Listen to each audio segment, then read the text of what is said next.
Hi, my name is Lisette Burgos, but when I'm working, my name is Deputy Burgos.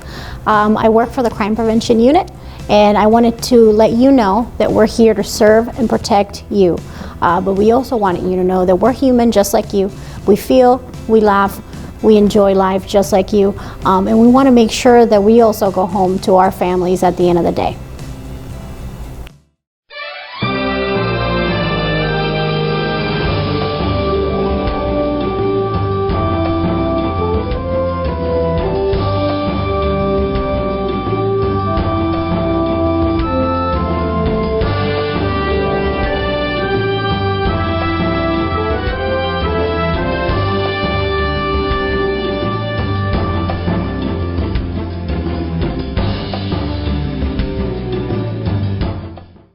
Hi, I'm Danny Ramos, and welcome to this week's edition of Hispanic Speak Out TV.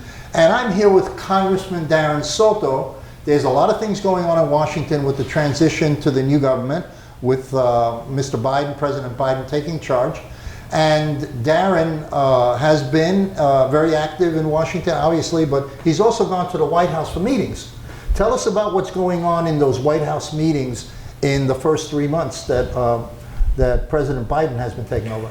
We were thrilled that the Congressional Hispanic Caucus was invited to an Oval Office meeting with President Biden and Vice President Harris. I serve on the executive board, so I got to be one of the 9 members to go, 4 senators, 5 members of the House. We talked about a whole range of issues, from vaccine equity to make sure we have better vaccine access in the Hispanic community, more public service announcements, and making sure that we have all communications in Spanish as well. We talked about helping out small businesses, whether it is through the Paycheck Protection Program, through making it easier for minority-owned businesses to have government procurement contracts, as well as better access to capital.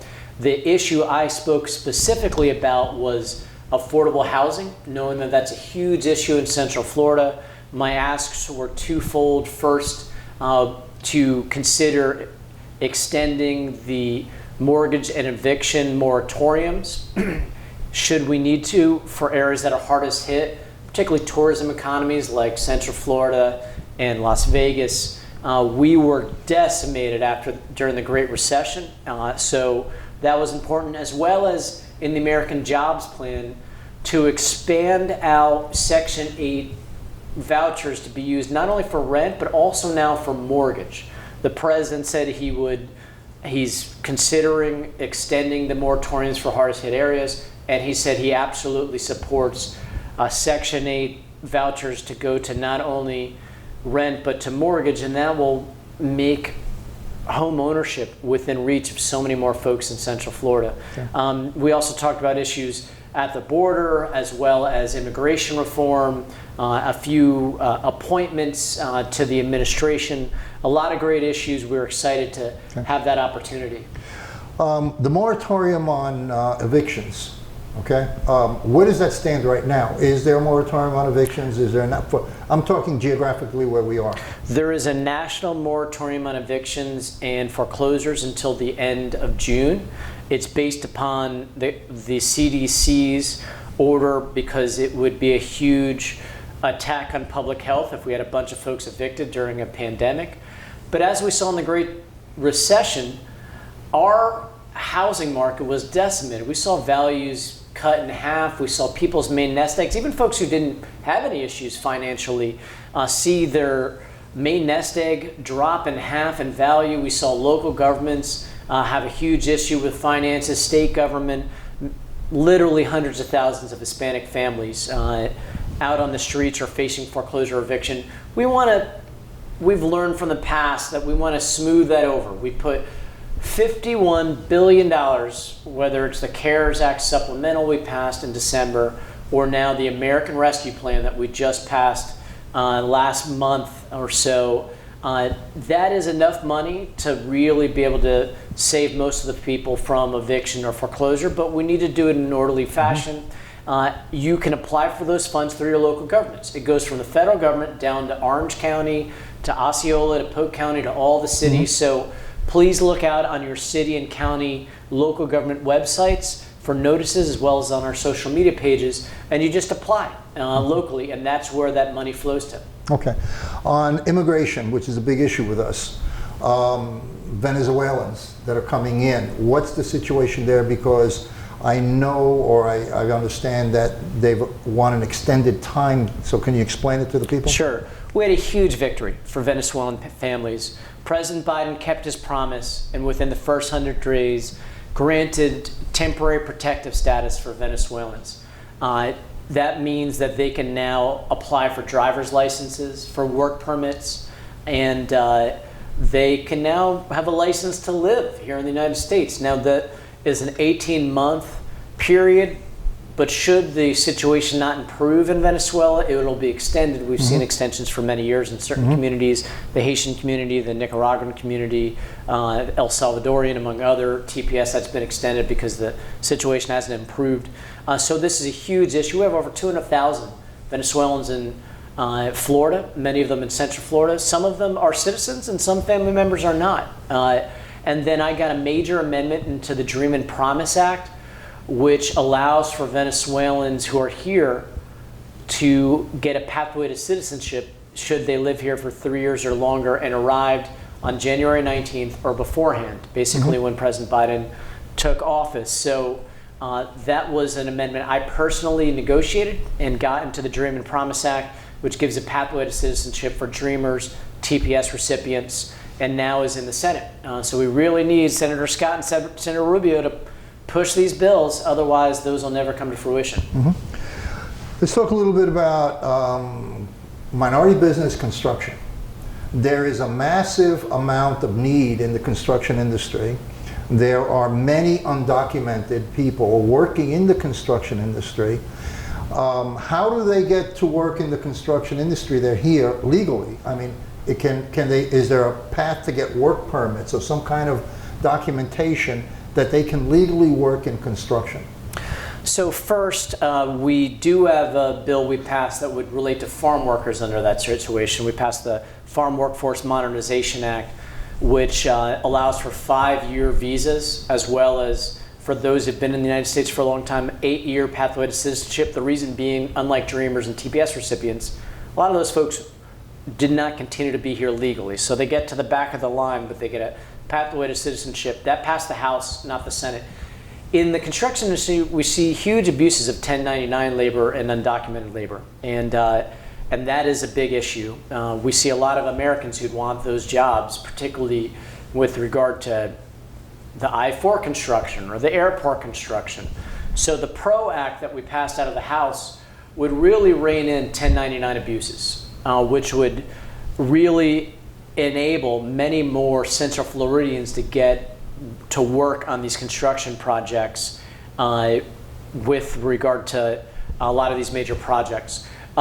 For construction workers generally, they would continue to go through the normal visa process. There hasn't been any changes in that process. And look, the reason why we picked farm workers and we didn't use this program for construction workers is most Americans, sadly, they don't want to pick the crops. They don't want to pick crops. So we're not taking away from American jobs. With construction, that's taken away from Americans who want those jobs, and they're high paying. So while we certainly understand if there's not enough workers in a region to bring in folks via work visas, but my position is we need Americans first on those construction jobs. There's a lot of Central Floridians out of work, and we are passing this American Jobs Plan. You're going to see a huge $2 trillion investment in infrastructure.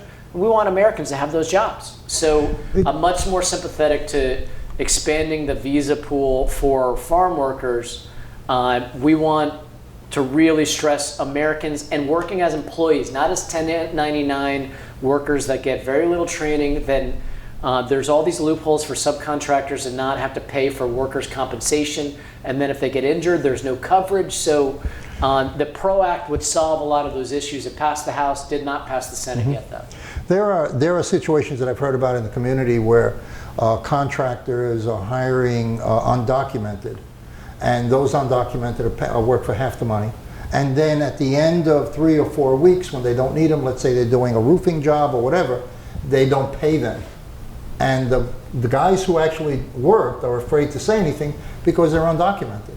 So there are contractors, unscrupulous contractors, that are taking full advantage of these people. Are there any way that can be prevented? Regardless of your immigration status, that's wage theft, and there are penalties and crimes to that. If you see those things happening, I encourage you to report it to law enforcement. You could also report it to our office, and we're happy to refer it to local law enforcement as well. That is illegal regardless of a person's citizenship status. They still have to be paid minimum wage. Okay. And do they run the risk of deportation though, if they speak up? They shouldn't have any issue with that because that's a different department, but we could certainly keep that information confidential and bring it to the Department of Labor. I know that the Biden administration would not use wage complaint data for enforcement purposes. Okay. I can't speak for future administrations, but on this case, overall, the key is that the 1099 situation with construction is out of control.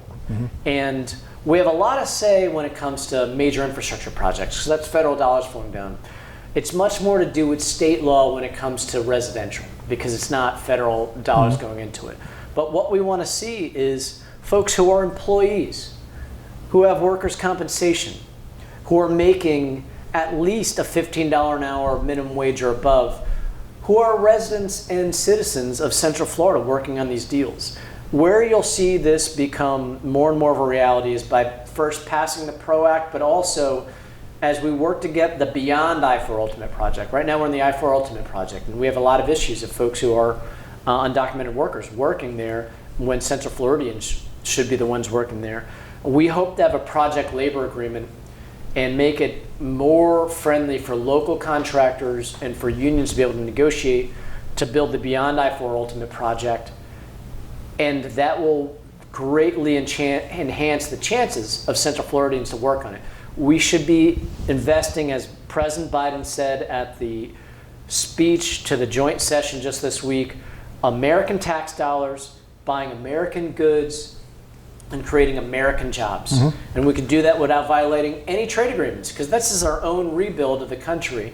So passing the American Jobs Plan and the PRO Act combined is going to be key to boosting higher paying jobs in Central Florida. And I'm in fact doing a town hall on that at the airport just this week with local labor leaders to really educate the public on this. Well, that's what labor leaders, but how do you educate the Hispanic public about these jobs that are available? Because, you know, jobs were down before COVID in the Hispanic community. It's always down in the minority communities. So is there any effort being made to, at the grassroots level, to say, hey, you know something, you're a citizen of the US, or you have a documentation that you're here, there are jobs, good paying jobs available in construction, call this number. Is there a mechanism for that? So you have, first of all, whether it's Valencia, whether it's Osceola Technical College, whether it's Orange County Technical College, whether it's the local unions that have apprenticeship programs, all of those have programs that local residents, and in the case of Valencia, they do not check citizenship status in order to apply there.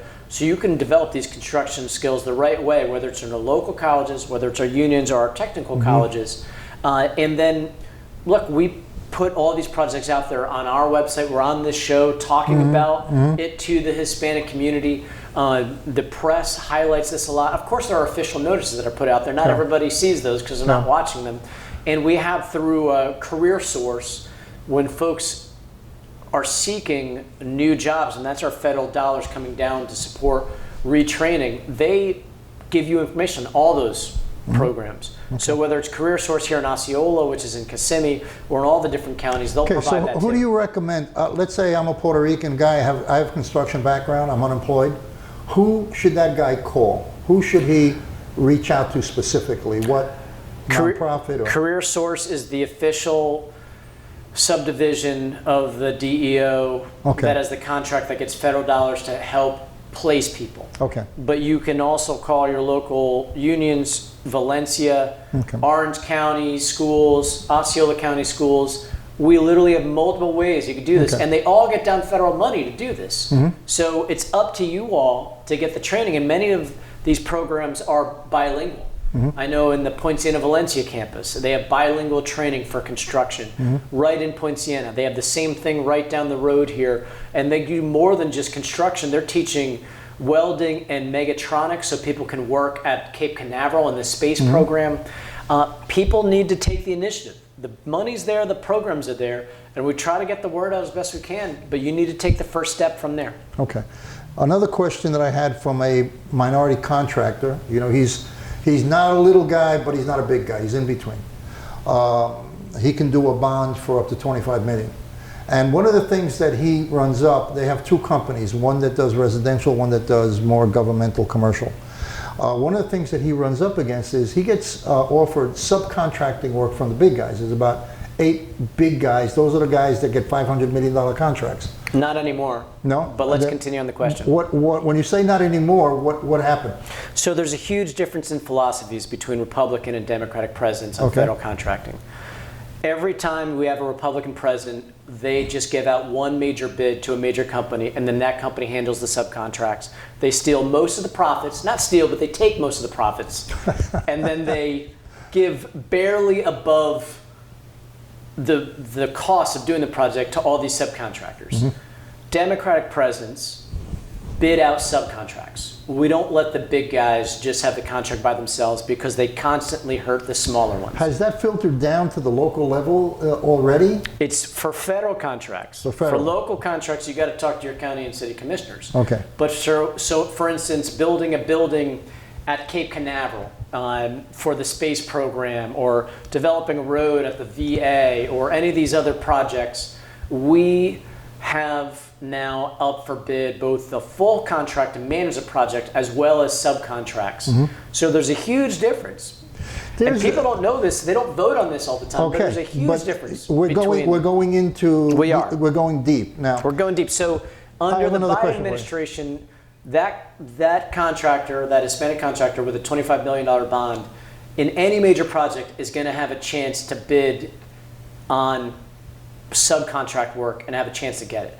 But that subcontract is still coming from the major contractor. No, you bid directly with the federal government for the subcontract. So I shouldn't call it subcontractor work. They break down the project. So yes, the big guys still manage the project, but they don't get to pick everybody who does every part. Okay, that's interesting, because you know, one of the problems, there's two problems. One problem is that minority companies are minority companies, and they're designated that way for a reason, that they don't have $1 billion bank account.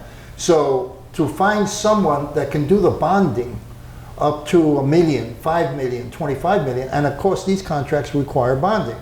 So a lot of minority companies cannot secure the bonding, so that's why they're forced to work under one of the major guys, because they use the bonding value of a major contractor. But if you're saying that now they're breaking that up to a level that can be digested with a lower bond, the bonding is the key here.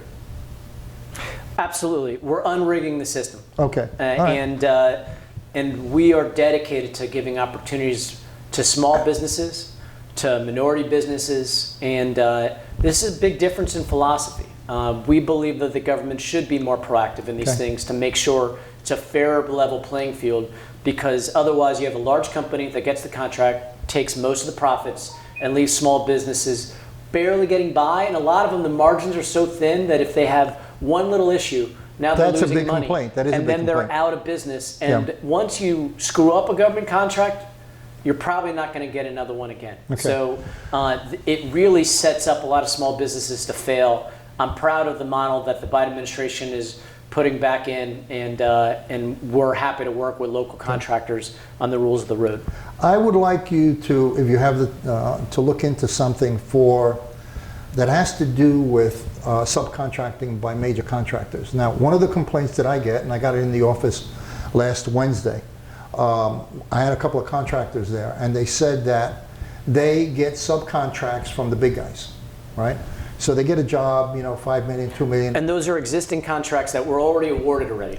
When I'm telling you about I'm talking about new contracts coming out. The existing ones are still under the bid in that contract. If those things go direct, it's great. You know what I mean? If they go direct to DOT or whatever, it's great. But one of the problems has been is that the big contractor gives a contract to the small contractor. Now the big contractor gets paid on a schedule. Okay, he generally doesn't have to wait more than 30 days. But when you're a minority company and you're doing business with a big contractor, and I can provide the names, they don't pay the minority business owner for 60, 90 days.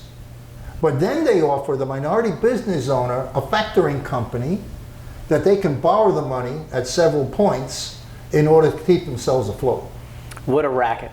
It's I mean, disgraceful. that's happening. I can tell you, I can bring people into your office that show you the documentation on it, and this is what's happened to them. Well, Danny, this is It is why a racket. It's a racket. This is why we have the oversight power in Congress. I'm happy to work with them. Please refer them to our office. I've Okay. worked on issues of minority contractors getting injured by major contractors before. This is part of the Congress's purview. I encourage you to see how the differences are from some local Hispanic business owners who've done a lot of work with the federal government. Jesse Gonzalez, Jim Jordan are two local business owners, Hispanics, who do major contracts, and I've spoken with both of them on those issues over the years. I'd encourage you to do more research on this. Okay. You'll find that it's like night and day, but this is only for the new contracts going forward. Okay. The old ones, there's still the shenanigans going on, and people need to know about this. Yeah, this is, it's critical for these companies to survive because, like you mentioned before, they're working on such small margins, and then they get hit for a 90-day wait to get paid, and then they have to pay money in order to factor a loan that's being caused by a major contractor. It's like legal loan sharking. It's legal loan sharking. I don't know if it's legal. And the reason why it's so important to have these discussions now, we're about to pass a $2 trillion upgrade to America's infrastructure. We're about to use it to create millions of American jobs and to combat climate change, to modernize electric cars and our transportation system, to upgrade our energy grids, to use more renewable energy. We're going to bring broadband access to internet across the nation, particularly to rural areas. We're planning on upgrading our ports and airports and highways. This is how we're going to get Beyond I-4 Ultimate finally funded through the American Jobs Plan. But all this work, we need fair rules of the road, and that's why this conversation is so important. Yeah, I want to follow up with you on that and send you some names so they can talk to you. Sure. Okay, let's jump the fence a little bit and talk about Puerto Rico statehood. Now, that's very controversial, and there's a lot of people who want Puerto Rico statehood for reasons, and they say Puerto Rico statehood is being blocked because of the financial benefits that the Jones Act gives certain businesses. And that's why statehood will not go through.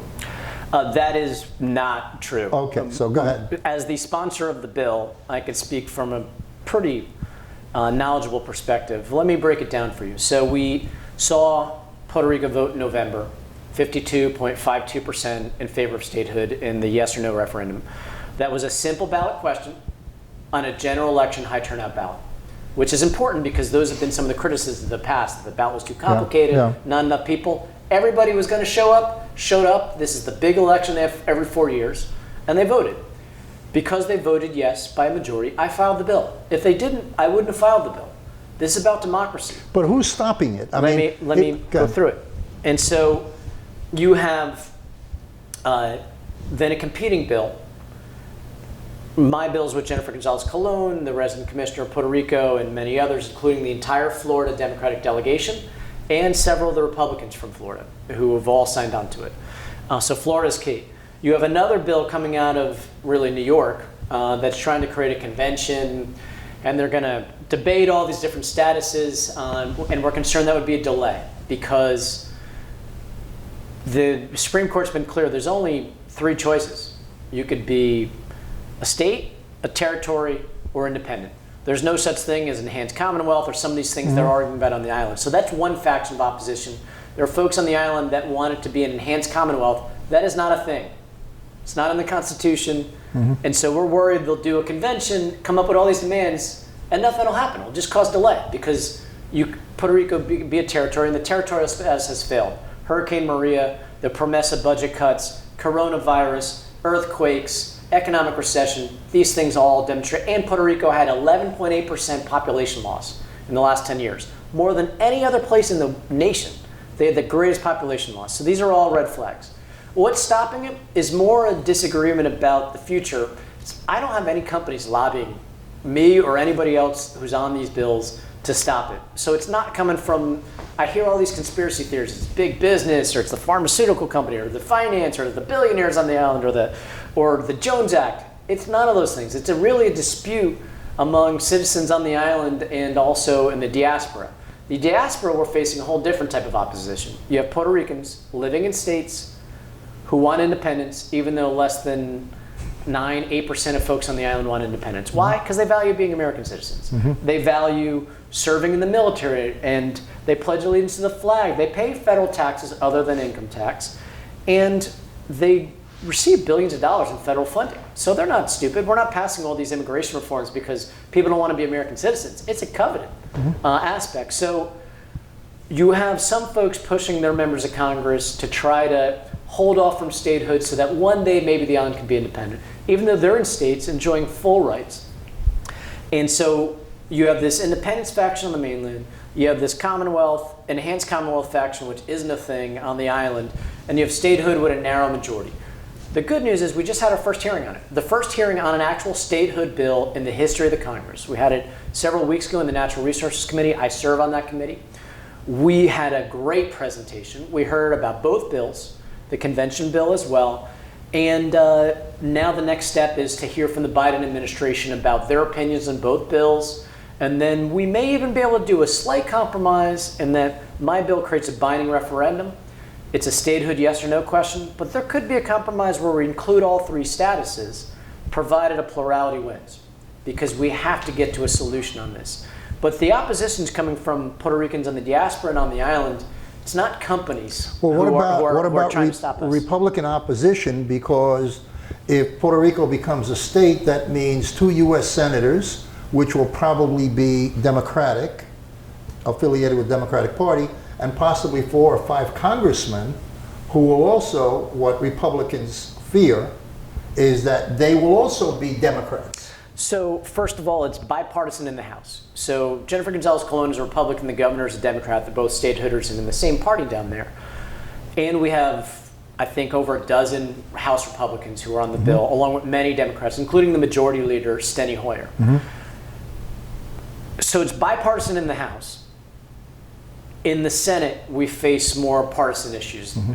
Senator Rubio literally cut a video asking people to vote for statehood, but yet has not signed on to the bill in the Senate yet. Governor Scott ran on statehood when he ran for senator, and he's now saying he's backing away. Yeah, we have 1 minute. The key is you can do your help by making sure that Senator Rubio and Senator Scott support Puerto Rico statehood like they've said they have. I'd take them at the word, but now's the time for action. Yeah. Now's the time to get it done. We are as close as we've ever been. So we look forward to President Biden, who has come to Kissimmee and said he personally supports statehood. I was in the event where he did that right here, just a few miles away from this very office. So we know President Biden will sign it into law. We're waiting to see from the administration their opinions overall, from the Department of Justice. Then we're going to be fighting for a markup and a vote in committee, then the majority leader's assistance to get it for a floor vote, and we'll send it over to the Senate and tell them it's time to make Puerto Rico state. Okay. And I appreciate the opportunity. Well, we run out of time, Congressman. I was about to say Senator, but U.S. Senator. Congressman. Congressman. It's just fine. Yeah. And thank you for joining us again. And this is Danny Ramos on Hispanic Speak Out, and we will see you next week.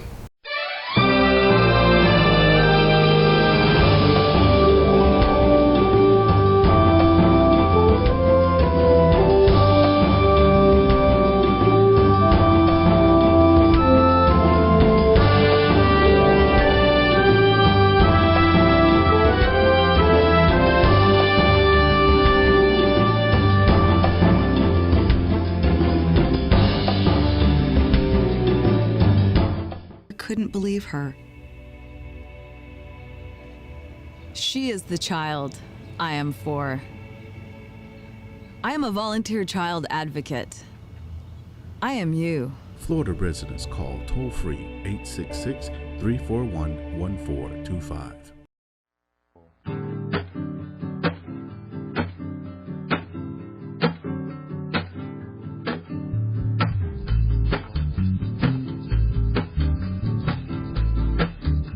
Hi, my name is Leticia Miller and I'm your Latina Role Model TV host. And I'm looking for Latina role models. It could be you, it could be your friend, it could be your coworker, it could be your neighbor. So if you know anyone, please reach out so we can make that connection.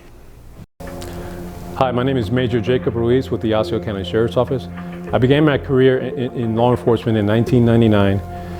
I really got into law enforcement to help people. I really felt I had that servant's heart that is required to get into this field. As I progressed through my law enforcement career, I've seen the importance of adding value to people and working together with the community. Whether it is a small problem to someone, like a missing dog or something like that, or even the most critical, important problems